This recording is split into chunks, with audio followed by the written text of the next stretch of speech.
కొరకే కల్వరి స్వరము నీ కొరకే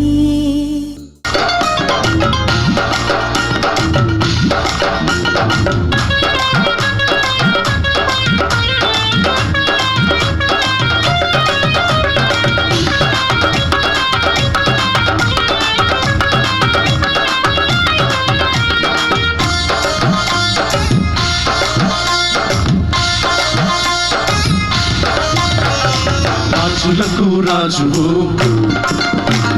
ప్రభువులకు ప్రభుడవు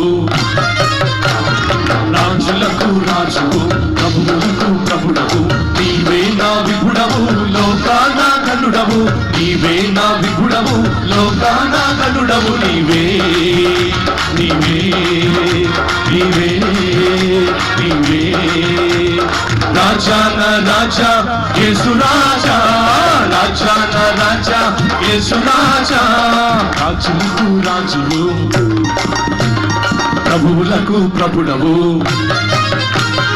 రాజులకు రాజువు ప్రభువులకు ప్రభుడవు నీవే నా విభుడవు లోకాన ఘనుడవు నీవే నా విభుడవు లోకాన ఘనుడవు నీవే నీవే నీవే నీవే రాజా నా రాజా యేసు రాజా రాజా నా రాజా యేసు రాజా రాజా నా రాజా యేసు రాజా రాజా నా రాజా యేసు రాజా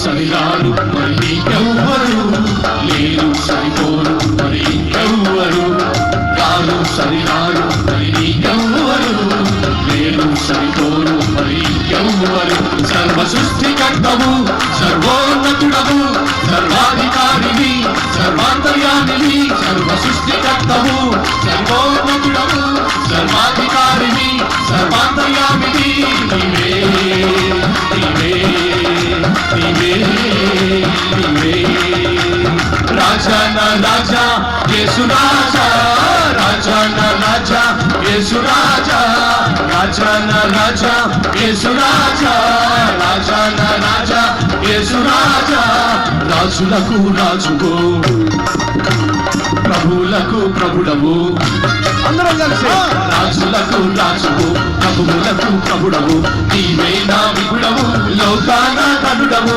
నీవే నా విభుడవు లోకాన గనుడవు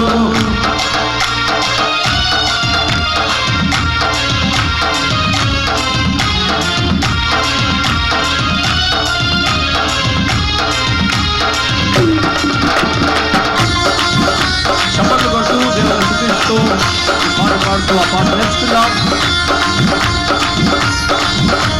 మన యేసు రాజులకు రాజు ఆయన ప్రభువులకు ప్రభు ఆయన మనం స్తుతిద్దాం.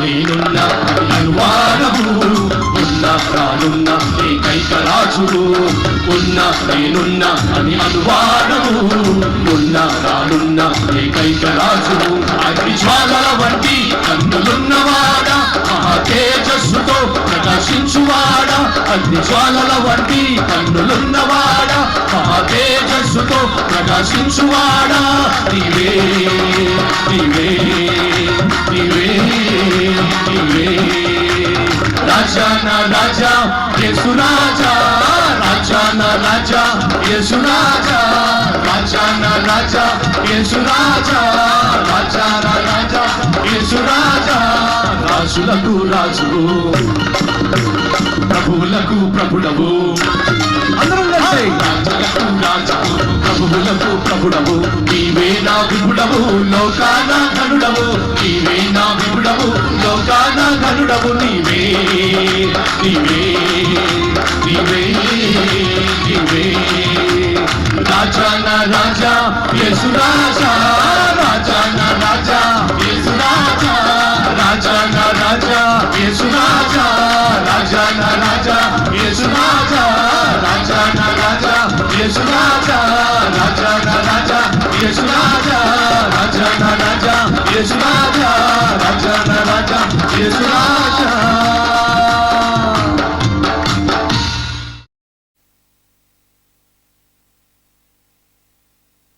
గొల్యాతు ఫిలిష్తీయుడు.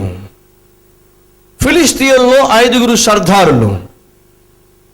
ఈ 5 సర్దారులు ఏమైనా చేయడానికి చాలిన వాళ్ళు, బాగా ధనం ఉన్నవాళ్ళు, ఖండ బలము, గుండె బలము, ధన బలము కలవారు. వారిలో ఒకడైన ఈ గొల్యాతు సౌలుతో పాటు ఉన్న ఇశ్రాయేలీయుల యొక్క సైన్యానికి ఒక సవాలు విసిరాడు. ఎందుకయ్యా మీరు వచ్చి మా వాళ్ళు చంపడం, మా వాళ్ళు వచ్చి మిమ్మల్ని చంపడం, ఇద్దరు కలిసి 1000 మందిని చంపుకోవడం, ఎందుకు వచ్చింది ఇంతమందిని చంపుకోవడం? ఇప్పుడు నేను సవాలు చేస్తున్నాను, మీరందరూ వచ్చి పోట్లాడొద్దు, మీరందరూ వచ్చి గొడవ పెట్టుకోవద్దు, మీరందరూ యుద్ధం చేయొద్దు, అనవసరంగా ప్రాణాలు పోగొట్టుకోవద్దు. సవాల్ ఏమిటంటే మీలో ఒక్కడు సత్తా ఉన్నవాడు, దమ్మున్నవాడు, జీవము కలిగిన మీ దేవుణ్ణి ఆరాధించేవాడు ఎవడైనా మీలో ఉంటే ఒక్కడు ముందుకు రండి, నన్ను చంపండి చాలు, నన్ను జయించండి చాలు, మా దేశమంతా కూడా మీకు దాసోహం అయిపోతుంది. లేదా నేను మిమ్మల్ని జయిస్తాను, మీ తలకై తీస్తాను, మీ దేశమంతా మా గుప్పెట్లోకి వస్తుంది. ఇశ్రాయేలీయులు సాధారణంగానే బాగా ఎత్తుండేవాళ్ళు, బలాఢ్యులు. అటువంటి వారి మధ్య సౌలు నిలబడినప్పుడు అందరూ కూడా సౌలు యొక్క భుజాలకు వచ్చేవారంట. అంటే అర్థం ఏమిటి? సౌలు కూడా మంచి భారీ కాయమే, కానీ ఆకారం అయితే ఉంది కానీ లోపల ఉండాల్సింది మాత్రం లేదు. కొంతమంది భలే ఉంటారులే, భలే ఉంటారు. ఎక్కడన్నా కుక్క గబుక్కులు పెట్టు, ఎంత ఉన్నా సరే గబుక్కుని కుక్క ఒకటి అలా వెళ్ళిందనుకోండి ఉలిక్కి పడతారు. లేదా పిల్లి గబుక్కులు వచ్చింది అనుకోండి ఇలా అంటారు. కారణం ఏమిటంటే ఆకారం అయితే ఉంది కానీ లోపల ఏం లేదు, గుజ్జు ఉండదు. అటువంటి టైప్ బ్రదర్ షాల్. ఆకారం ఉంది కానీ సవాల్ వచ్చినప్పుడు, ఆకారం అయితే ఉంది కానీ సమస్య వచ్చినప్పుడు, ఆకారం అయితే ఉంది కానీ శత్రువు సవాలు విసిరినప్పుడు నిలబడే సత్తా, నిలబడే ధైర్యము, నిలబడి జయించగలిగినటువంటి దేవునితో సహవాసము ఆ రోజు సౌలుకు లేకుండా పోయింది. ప్రియ సహోదరి సహోదరుడా, ఈరోజు నువ్వు ఆత్మీయంగా పెద్ద బలంగా కనిపిస్తున్నావు. అందరూ అనుకుంటున్నారు నువ్వేదో పెద్ద భక్తిపరుడు అని, నువ్వేదో పెద్ద భక్తిపరురాలు అని. కారణం ఏంటంటే ఆత్మాను తోత్రం అంటా ఉంటావు కదా. ఏడి ఎందుకు అంటారో కూడా నాకు అర్థం. మంచిది, దేవుని యొక్క నామాన్ని ధ్యానించటము జపించటం మంచిదే, కానీ నా బైబిల్ సెలవిస్తూ ఉంది యెహోవా నామాన్ని వ్యర్థముగా ఉచ్చరించకూడదు. దేవుణ్ణి స్తుతించండి. నా ప్రాణమా యెహోవాను సన్నుతించుము, నా అంతరంగమున ఉన్న సమస్తమా యెహోవాను సన్నుతించుము. ఆయన చేసిన మేలులలో దేనిని ఏమంటున్నాడు? మరి పిచ్చోడా, దేవుడు చేసిన దాన్ని జ్ఞాపకం పెట్టుకొని దేవుణ్ణి సన్నుతించు. అయ్యా నాకు మంచి ఆరోగ్యం ఇచ్చావయ్యా, నీకు వందనాలయ్యా. ఒక కారణం చెప్పి థ్యాంక్స్ చెప్పు. తోత్రం అనమాకం, దానివల్ల ప్రయోజనం ఏమి ఉండదు. కొంతమంది ఏమో అస్మాన్ హల్లెలూయా హల్లెలూయా హల్లెలూయా హల్లెలూయా హల్లెలూయా హల్లెలూయా హల్లెలూయా హల్లెలూయా. ఎందుకు చెప్పండి? దేనికి హల్లెలూయా అంటున్నావు? హల్లెలూయా అంటే అర్థం ఏమిటంటే యెహోవాను స్తుతించండి అని చెప్పటం. ఎందుకు కొంతమంది మాట ముందు హల్లెలూయా హల్లెలూయా అని చెప్పంటారు. ఆవలించిన హల్లెలూయా. చిచ్చి, దేవుని పదాలను పిచ్చిగా వాడమాకండి, అర్థరహితంగా వాడమాకండి, అర్థవంతంగా వాడండి. దేవుని నువ్వు స్తుతించినప్పుడు మనస్ఫూర్తిగా చేసిన మేలేమిటో జ్ఞాపకం చేసుకుని దేవునికి వందనాలు చెప్పడం గొప్ప ధన్యత. ప్రాక్టీస్ చేయండి. ప్రతిరోజు ఖాళీగా ఉన్నప్పుడు ఒకసారి జ్ఞాపకం చేసుకోండి, ఎన్ని మేలులు దేవుడు చేశాడో, ఎన్ని గొప్ప కార్యాలు దేవుడు చేశాడు. ఒకసారి ఫ్లాష్ బ్యాక్ వెళ్ళండి. పాపిస్ట్ ఫ్లాష్ బ్యాక్ కాదు. ఏ స్థితిలో మనం ఉండేవాళ్ళమో, ఏ స్థితిలో మనం తిరిగేవాళ్ళమో, ఈరోజు ఏ స్థితికి వచ్చామో మనస్ఫూర్తిగా చూసి కళ్ళంట ఏమొస్తాయి? కృతజ్ఞత కలిగిన మనసు నీకున్నట్లయితే నీకు తెలియకుండానే కళ్ళంట నీళ్ళు వస్తాయి. నాయనా ఎక్కడ పుట్టాను, ఎక్కడ పెరిగాను, ఏ స్థితిలో నేను హైదరాబాద్ వచ్చాను, ఏ స్థితిలో నేను ఈ వీధుల్లో తిరిగాను. అయ్యా ఈరోజు నా పరిస్థితి ఏమిటి? ఎంతగా దీవించావయ్యా, ఎంతగా హెచ్చించావయ్యా. ఒకప్పుడు నాకు 2 జతలు బట్టలు ఉండేవయ్యా, ఒకప్పుడు 1 జతే ఉండేదయ్యా. ఎంత ఇబ్బంది పడేవాడినయ్యా. ఒకప్పుడు ఎవరైనా మంచి చీరలు కట్టుకుంటే వాళ్ళని చూసి నాకు కూడా 2 చీరలు ఉంటే బాగుండు అని అనుకునేదాన్ని అయ్యా. కానీ యేసయ్యా ఈరోజు 10 మందికి ఇచ్చేదానిగా చేశావయ్యా. ఈరోజు 10 మందికి సహాయం చేసే విధంగా చేశావయ్యా. నీకు స్తుతించే మనసు ఉండాలే కానీ, దేవుణ్ణి మహింపరిచే హృదయం నీకు ఉండాలే కానీ. అందుకే count your blessings and name them one by one and you will be surprised to see how many blessings you have received, how many times God has blessed you. దేవుడు నీ జీవితంలో నా జీవితంలో చేసిన మేలులు అన్నీ ఇన్ని కాదండి. అందుకే చెప్తాను ప్రియ సహోదరులు సహోదరులు, ప్రాక్టీస్ టు ప్రైజ్ గాడ్. దేవుణ్ణి స్తుతించడానికి అలవాటు చేసుకోండి. మనస్ఫూర్తిగా అంతరంగాల్లో నుంచి దేవుణ్ణి ఆరాధించడం, అంతేగాని ఏదో పై భక్తి పై సూక్తి వద్దు. గమనించాలి, ఆ రోజుల్లో షౌలట ఎత్తు బాగానే ఉన్నాడు కానీ లోపల సత్తువ లేదు. శత్రువు వచ్చి సవాలు చేసినప్పుడు ఆ సవాలును ఎదుర్కొనే సత్తా అతనికి లేదు. ప్రియ సహోదరి, ప్రియ సహోదరుడా, నీ జీవితంలో, నీ వ్యాపారంలో, నీ ఉద్యోగంలో, నీ కుటుంబంలో సైతానుగాడు ఏదైనా సమస్యను తీసుకొచ్చి, ఏదైనా యుద్ధాన్ని తీసుకొచ్చి, ఏదైనా అననుకూలమైన పరిస్థితిని తీసుకొచ్చి, తుఫానును తీసుకొచ్చి నీ ముందు పెట్టి జయించగలవా? నీ ప్రార్థనతో, నీ విశ్వాసంతో, నీవు దేవుని పట్ల కలిగి ఉన్న నమ్మకంతో ఈ సమస్యను ఎదుర్కోగలవా అని సమస్యను నీ ముందు పెట్టి సవాలు విసిరినప్పుడు నువ్వు సౌలు వలె, చదువు ఉందాం, సౌలు ఏమయ్యాడు తెలుస్తుంది మనకి. ఒకరిని నియమించి ఎడలా వాడును నేనును పోట్లాడుదుమని ఆ ఫిలిష్తీయుడు చెప్పుచూ వచ్చెను. సౌలును ఇశ్రాయేలీయులు అందరూ ఆ ఫిలిష్తీయుని మాటలు విన్నప్పుడు బహు భీతులైరి. సహోదరి సహోదరుడు అర్థం చేసుకో, ఆ రోజుల్లో ఇశ్రాయేలీలు ఈ శత్రు యొక్క కేకలకు భయపడిపోయి ఎప్పుడొచ్చి వీళ్ళ మీద పడతారా, ఎప్పుడొచ్చి చంపేస్తారా, ఎప్పుడు మన దేశము ఈ ఫిలిష్తీయుల చేతుల్లో బానిసలుగా కొనిపోబడుతుందని చెప్పి వారు అల్లాడిపోతూ ఉన్న సమయంలో ఒక్కడు కూడా ముందుకు రాలేదు. ఆ ఫిలిష్తీయుడు వచ్చి సవాలు చేస్తున్నాడు, దమ్ముంటే బయటికి రండి, దమ్ముంటే నన్ను జయించండి అని అల్లాడిపోతూ ఉన్న సమయంలో ఒక కుర్రవాడు బయటకు వచ్చాడండి. ఎవరు? ఒక కుర్రవాడు బయటకు వచ్చాడండి. వచ్చి ఏమిటి గొడవ, ఎందుకు భయపడిపోతున్నారు అని చెప్పి ఆ కుర్రవాడు సహోదరులను అడిగాడు. బైబిల్ సెలవిస్తా ఉంది, శ్రమ దినమున నువ్వు కృంగిన ఎడలా చేతగాని వాడు అవుతావు. ప్రియ సహోదరి సహోదరుడా, ఈ రోజు నీ జీవితంలో ఏదైనా సవాలు ఉందా? సైతానుగాడు సవాలు చేస్తున్నాడా? చూస్తా నీ కూతురు పెళ్ళి ఎలా చేస్తావో. పిచ్చోడు, వాడు కాదు పెళ్లి చేసేది, నువ్వు కూడా కాదు పెళ్లి చేసేది. నా బైబిల్ సెలవిస్తా ఉంది, యెహోవా జతపరిచేవాడు. ఎవరు? నీ కూతురుని, నీ కొడుకును మరొక వ్యక్తితో జతపరిచేది.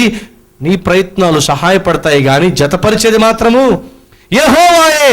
అందుకే లోకస్తులు అంటున్నారు, నీకన్నా మంచి మాట చెప్తున్నారు, ఏమని? కక్కొచ్చినా కళ్యాణం వచ్చినా ఆగదు. ఆ మాత్రం నమ్మకం మనకు కూడా లేదు.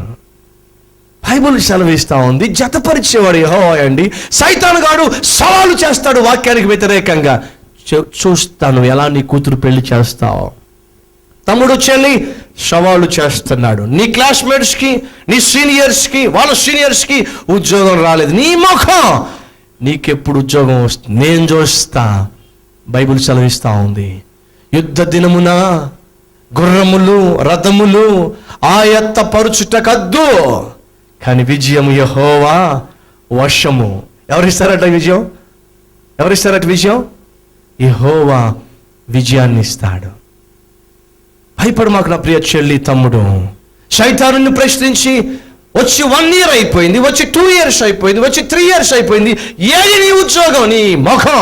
నీకెప్పుడు ఉద్యోగం రావాలి? వెళ్ళి శుభ్రంగా వ్యవసాయం చేసుకో, శుభ్రంగా వెనక్కి వెళ్ళిపోయి నీ పనులు చూసుకో, వదిలేసా ఈ పట్టణాన్ని. I'm telling you, don't leave. నేను ప్రేమించిన దేవుడు వాక్యానుసారంగా నువ్వు జీవించడానికి నువ్వు కంకణం కట్టుకుంటే నిన్ను మాత్రం ఆయన వదిలిపెట్టడు. నిన్ను హెచ్చించే వరకు, దీవించే వరకు. సైతానుగాడు ఏ విషయాల్లో నిన్ను నిందించాడో వాడి తలకాయ వంచేంత వరకు దేవుడు నిద్రపోడు. భయపడొద్దు, దిగులు చెందొద్దు. సైతాను సవాలు చేస్తున్నాడు. ప్రియ సహోదరి సహోదరా, నీ కుటుంబాన్ని విచ్ఛిన్నం చేస్తానని సవాలు చేస్తున్నాడా? నీ కుటుంబాన్ని వేరు చేస్తానని సవాలు చేస్తున్నాడా? లేక విడిపోయిన నీ కుటుంబం ఇక మీదట కట్టబడదు, జతపరచబడదు అని సవాలు చేస్తున్నాడా? వాడి మాటలు నమ్మమాకు. కారణం తెలుసా? బైబిల్ సెలవిస్తా ఉంది, వాడు మొదటి నుంచి అబద్ధికుడు. ఎవడు వాడు? అబద్ధికుడు. వాడు చెప్పేవన్నీ అబద్ధాలే. కాబట్టి వాడు వచ్చి నీ ముందు సవాలు చేస్తే, నీ భర్త మారాడు, చూడు ఆ తాగుబోతుడు మారాడు, ఆ తిరిగిపోతుడు మారాడు, నీ భర్త మారాడా? మారలేదు. వాడు మారడు. వాడు మంచివాడు కాదు. నమ్మమాక.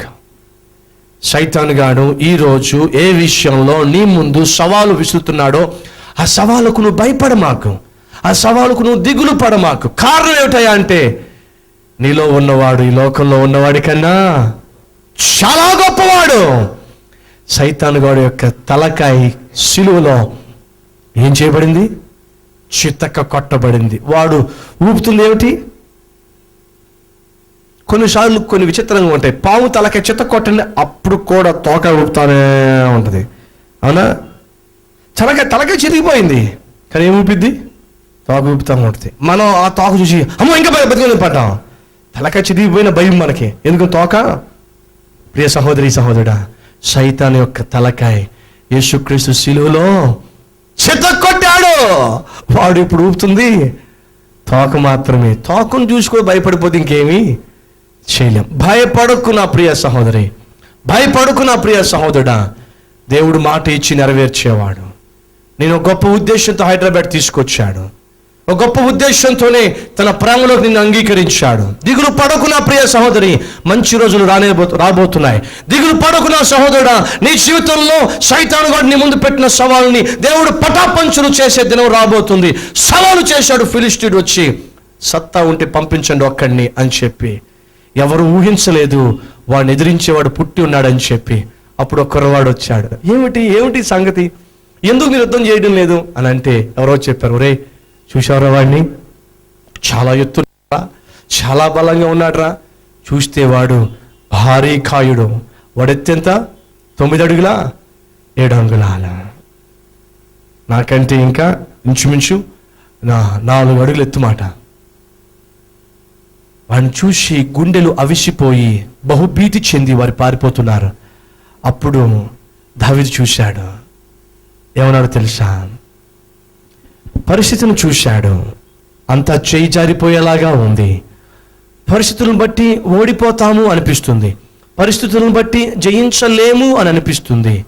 ప్రియ సహోదరి సహోదరుడా, నీకున్న పరిస్థితులను బట్టి ఓడిపోతానేమో అనిపిస్తా ఉందా? జయించలేనేమో అనిపిస్తా ఉందా? సాధ్యము కాదేమో అనిపిస్తా ఉందా? దయచేసి పరిస్థితులను చూడమాకు. ఎందుకంటే మనము చూపులతో ముందుకు సాగేవాళ్ళం కాదు, విశ్వాసంతో ముందుకు సాగేవాళ్ళము. We go forward not by seeing but by believing.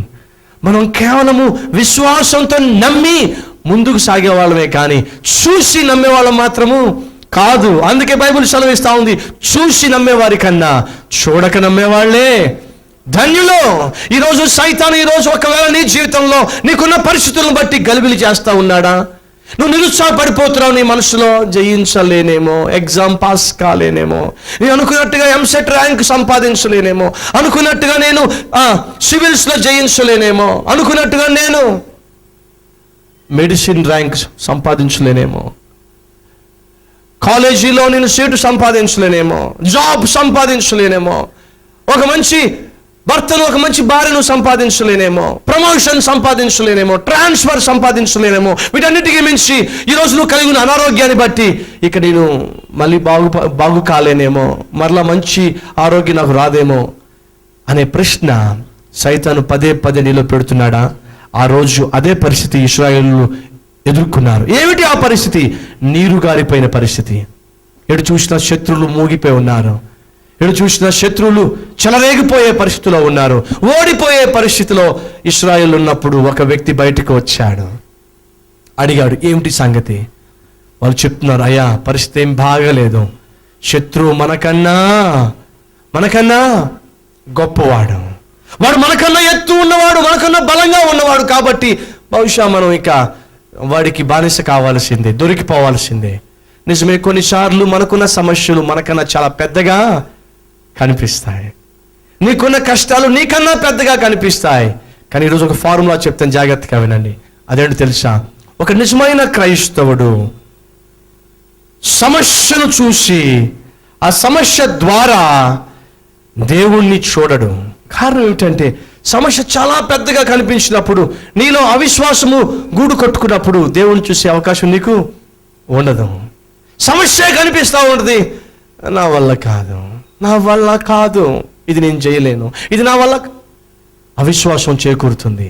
కానీ నువ్వు నిజమైన విశ్వాసత ఏం చేస్తా తెలుసా? ముందు యేసయ్యను చూస్తావు. ఎవరిని చూస్తావు? యేసయ్యను చూస్తావు. ఎప్పుడైతే నువ్వు యేసయ్యను చూసావో, యేసు సర్వశక్తి గలవాడు. సముద్రము ఉప్పొంగుతున్నప్పుడు చేయి చూపించి ఓయ్ సమాధానంగా ఉండు అంటే సముద్రం అయిపోయింది, మౌనం అయిపోయింది. చచ్చిన శవాన్ని చూసి లాజరు బయటికి రా అని అంటే శవం నడుచుకుంటా వచ్చేసింది. ఎప్పుడైతే ఈ సర్వశక్తి కలిగిన యేసును చూస్తామో మనకేం కుదురుతుంది? నమ్మకం కుదురుతుంది. ఆయన ముందు నువ్వు కలిగిన ఏ పెద్ద సమస్య అయినా ఆయన ముందు చాలా చిన్న సమస్య. మనం చేసే పిచ్చి పని తెలుసా? సమస్యను గోరంతలను కొండంతలు చేసేసుకుంటాం, పెద్ద చేసేసుకుంటాం. ఇంత పెద్ద సమస్య నా బ్రతుకులు నేను ఎప్పుడు బయటపడాలి అని చెప్పి ఏం చేస్తావంటే, ప్రార్థించాల్సిన సమయంలో ప్రార్థించకుండా విశ్వాసంతో దేవుని సందులో మోకరించి నా దేవుడు గొప్పవాడు, దీన్ని జయించి తీరుతాను అని చెప్పాల్సిన సమయంలో సమస్యను పెద్ద చేసేసుకుని నా వల్ల కాదు, నేను భరించలేను. ఒకరోజు కొంతమంది ఒక ఓడలో ప్రయాణం చేస్తూ ఉన్నారు. ప్రయాణం చేస్తున్న సమయంలో, ఆ ఓడలో హ్యాపీగా వెళ్తున్న సమయంలో అనుకోకుండా ఓడ ఒక తుఫాన్లో చిక్కుకుంది. ఎడు చూసిన కెరటాలు ఎగిసి పడతా ఉన్నాయి. ఓడ అటు ఇటు అయిపోతా ఉంది. ఎప్పుడైతే ఇలా ఊగిపోతా ఉందో ప్రతి ఒక్కడికి భయం వేసింది. ఏదో ఘోరము జరగబోతుంది, బహుశా మనం మునగబోతున్నావేమో, బహుశా మనము అపాయకరమైన స్థితిలో చిక్కుకున్నావేమో అని చెప్పి భయపడతా ఉంటాం. అలా భయపడుతున్న సమయంలో ఎవరికి నిరీక్షణ లేదు బతుకుతామని చెప్పి, ఎవరికి నమ్మకం లేదు క్షేమంగా అద్దరికి చేరతామని. కారణం ఏమిటంటే, ఆ కిటికీలను చూస్తూ ఉంటే ఎగిరి పడుతూ ఉంది సముద్రం. పైకి వెళ్ళి చూస్తూ ఉంటే వాతావరణం భయంకరంగా ఉంది. అందరూ బిక్కుమంటూ ఒకరినొకరు గట్టిగా పట్టుకుని వణిగిపోతా ఉన్న సమయంలో ఒక కుర్రవాడికి ఆలోచన వచ్చింది. ఏమనంటే, అసలు వెళ్ళి కెప్టెన్తో మాట్లాడదాం. కెప్టెన్ గారు ఏంటి పరిస్థితి, మమ్మల్ని నువ్వు క్షేమంగానే చేరుస్తావా లేకపోతే నట్టు సముద్రంలో ముంచేస్తావా, ఏంటయ్యా నాయన అని చెప్పి ఆయన కనుక్కుందాం, ఆయనతో మాట్లాడదాం అని చెప్పి ధైర్యం చేసి నెమ్మదిగా ఆ రూమ్లోంచి లేక ఆ హాల్లోంచి బయటకు వచ్చి ఆ కెప్టెన్ గారు ఉన్న ఆ రూమ్ దగ్గరికి వెళ్ళాలని ప్రయత్నం చేశాడు. తలుపు తీద్దామని ప్రయత్నం చేశాడు, కానీ భయము. ఎందుకంటే ఏమో కెప్టెన్ కూడా చెమటలు పట్టేసి ఇలా దుడుచుకుంటూ ఇప్పుడు ఏం చేయాలని చెప్పేసి తిప్పుతా ఉన్నాడేమో, అనవసరంగా నేను లోపలికి వెళ్ళి ఆయన భయపడడం దేనికి, అనవసరంగా నేను వెళ్ళి ఆయన తొందర పెట్టడం దేనికి అని చెప్పి కాసేపు బయట ఉండిపోయాడు. వాడికి భయం, మునిగిపోతానేమని చెప్పి కాసేపు ధైర్యం వచ్చింది. లేదు ఒక్కసారి వెళ్ళి అడుగుదాం, ఏమంటాడో కెప్టెన్ని చూద్దాం అని చెప్పి నెమ్మదిగా తలుపు తీసి కెప్టెన్ వైపు చూశాడు. కెప్టెన్ వైపు చూస్తే కెప్టెన్ ఏమో చక్కగా ఆ స్టీరింగ్ పెట్టుకుని అంటూ తలుపు తీసేసరికి yes how can I help you, నీకేమైనా సహాయం కావాలా అని చిరునవ్వుతో అడిగాడు. ఏం మాట్లాడలా, ఏలేసుకుంటూ ట్రై చేసుకుంటున్నాడు, నడిపిస్తా ఉన్నాడు. పక్కకు తిరిగి ఏం కావాలి నీకు అని నవ్వుతూ అన్నాడు. ఈ కుర్రవాడు ఆ కెప్టెన్ నవ్వు ముఖాన్ని చూశాడు, వెంటనే తలుపు వేసేశాడు. గబగబా హాల్లోకి వెళ్ళిపోయి అన్నాడు, మనం పిచ్చోళము. ఎందుకు మనం పిచ్చోళం, మనకేమీ కాదు. ఎందుకు కాదురా, నేను కెప్టెన్ ముఖాన్ని చూశాను, ఆయన చాలా హ్యాపీగా నడిపిస్తా ఉన్నాడు. అంటే అర్థం ఏమిటి, మనం ప్రమాదంలో లేము అని చెప్పి. నా బైబిల్ సెలవిస్తా ఉంది, విశ్వాసమునకు కర్తయు దానిని కొనసాగించు యేసు వైపుకు మనం చూసినప్పుడు ఆయన ముఖంలో ఎప్పుడు చెమటలు ఉండవు, ఆయన ముఖంలో ఎప్పుడు టెన్షన్ ఉండదు. ఎందుకో తెలుసా, ఆయన సర్వ సృష్టిని మాట మాత్రం సెలవిచ్చి సృష్టించిన వాడు. ఈ సృష్టిలో ఎక్కడ ఏ సమస్య ఉన్నా సరే దాన్ని కేవలము తన మాట మాత్రం సెలవిచ్చి ఏం చేయగలడు, కంట్రోల్ చేయగలడు. ప్రియ సహోదరి సహోదరుడా, లోకం వైపుకు చూడు మాకు, అది నిన్ను భయపెడుతుంది. నీ చుట్టూ ఉన్న పరిస్థితుల వైపుకు చూడమాకు. అది నేను సంపూర్ణంగా కృంగతీస్తుంది. కానీ ఈ లోకంలో ఉన్న ఈ పరిస్థితులను కంట్రోల్ చేయగలిగిన, మాట మాత్రం సెలవిచ్చి సమస్తాన్ని అదుపు చేసుకోగలిగిన ఒక గొప్ప దేవుడు నీకు నాకున్నాడు. మనం ఎవరిని చూడాలి? ఆయన్ని చూడాలి.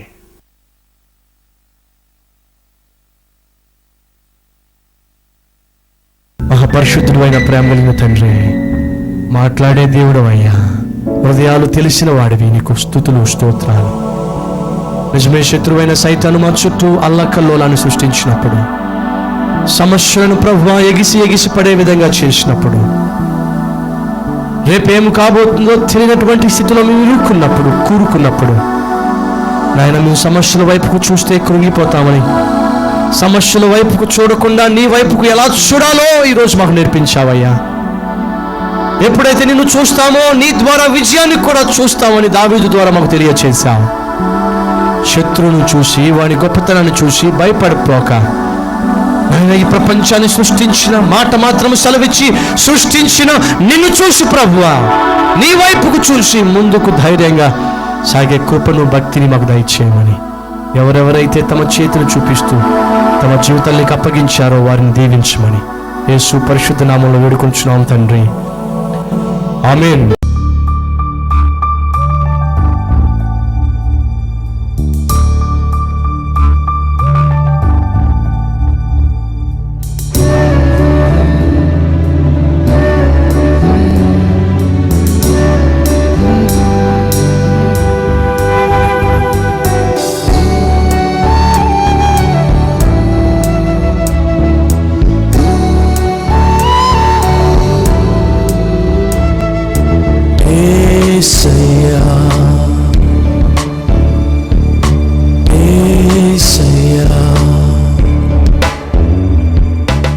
Address Calvary, post box number 30, Kukatpally, Hyderabad 72.